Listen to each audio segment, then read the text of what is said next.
Did you know that you can create stunning cinematic look to your favorite video content and photos without expensive gear or the heartbreak of trying to learn color grading?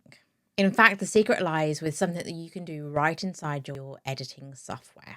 Welcome back to Robyn's Academy, and today we are looking at a plugin that claims to be able to mimic a certain classic film vibe right inside your editing software.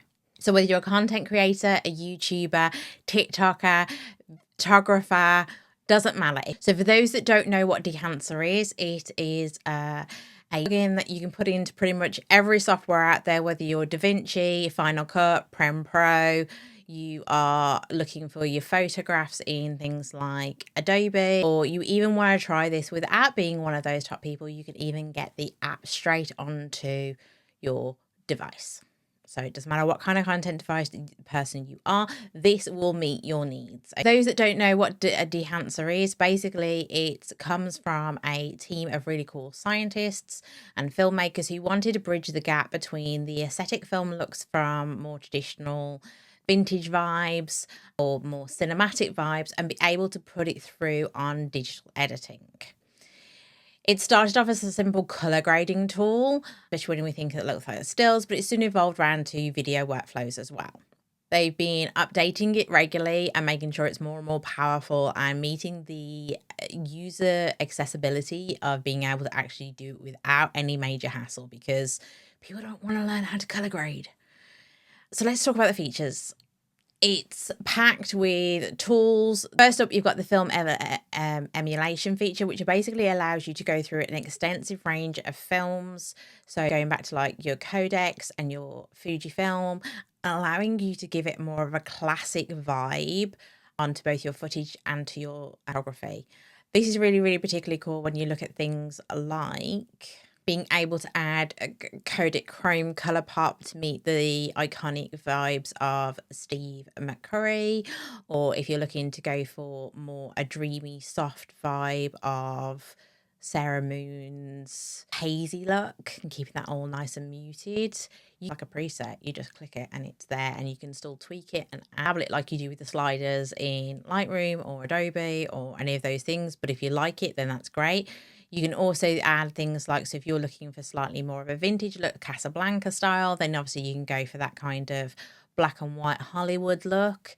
You can also go from something that's like some bits more cinematic. So if you're looking for that Dark Knight kind of vibes where everything's got rich colors and you've got those dramatic tones, you can add a cinematic blockbuster vibe to it. And even down to things like Ladybird, if you're looking for that kind of indie grainy style aesthetic. So it doesn't matter which aesthetic you're looking for, you can go through them all and kind of get a vibe for what you're looking for, and it's all there. Obviously, you do have the color grading tool itself. So if you do want to be able to kind of set your own kind of contrast, whether you're looking at the halation or the bloom, or you want to up the grain of a particularly adding more of a realistic, I will say the grain tool in particular is better than Lightroom. So if you do like that kind of vintage grainy, trying to get it back to that kind of authentic vibes, then it is actually better than the Lightroom one, as you can see here. And then obviously you have got those print and developing tools so that you can kind of work on those stills.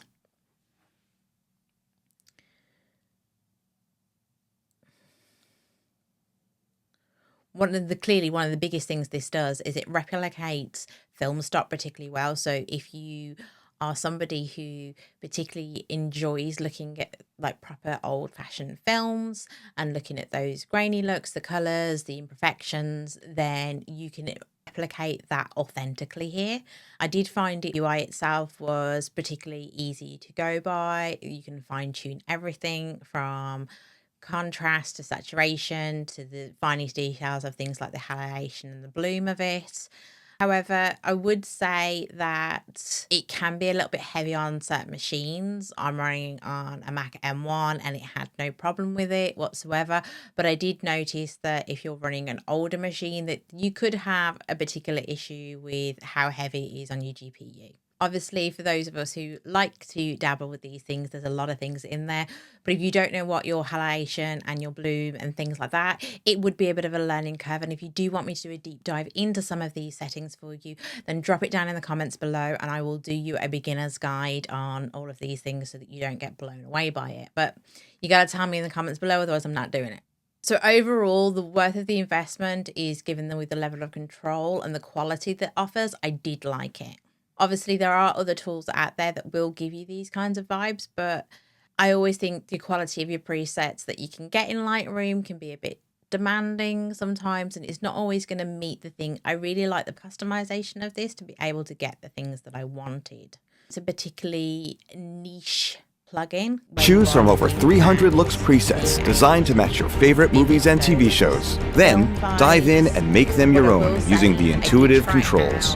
Choose your camera profile, plug that in, and you're able to go right from there into your film stock and decide what kind of film stock you want from their short list pieces. For example, here I'll go with saturation all the way up, and that's as much as it gave. If I were to do saturation all the way up almost anywhere else, you'd see a vast... It's like, yes, you can do certain vibes with certain things, but I liked the way it kind of dealt with the different content that I was putting in there and how it coped with that. The halation and bloom effects in particular added a subtle and crucial element that made those visuals pop that I particularly liked. And it's not something that I can do in Lightroom to be able to mimic those things without going into obviously masking and doing like gradients or radial gradients on the mask. And it was a bit easier. Biggest thing I would say is if you know what you're looking for and it's in here, 100%, I wouldn't bat an eyelid. It's going to make your process a lot quicker. It's going to allow you to have more control, and it's going to give you a very nice artistic vibe without having to go into too much of the nitty gritty. 100%.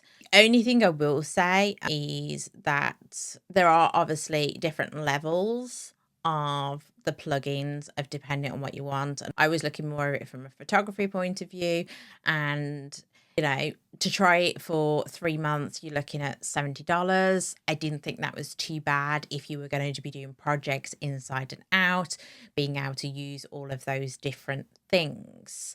Lifetime for $200 bargain. You just got to hope that they keep up with their updates, because then you're not obviously going to be paying for too much.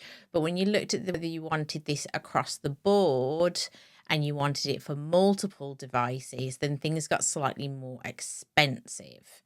So if you were looking to do more of a film side of things, then that price does go up. So it's pretty much double the price. You're looking at $150 for 3 months, or you're looking at a lifetime of nearly $450. So is it expensive? Yes. Lifetime though, it depends how much you're going to use it. They are offering a free trial, and I've dropped the link down below so that if you want to try it out and get a vibe of what it will do for you with your content before you obviously commit to such a high price. It's definitely going to give you a consistency, which is something we talk about a lot here, and it's going to give you a lot of time because you're not going to need to be stressing about how well the presets are going to work for you. Those who have worked with me know I have a thing about presets. You need to understand what they are, and you need to understand how they work and how to manipulate them and what they work best with. The names for these particular ones, especially when you go into the different film types, are absolutely perfect. They tell you what it does. They tell you exactly what you're looking for. There's no silly random name that doesn't make sense to you. You know what you're getting, and it works well.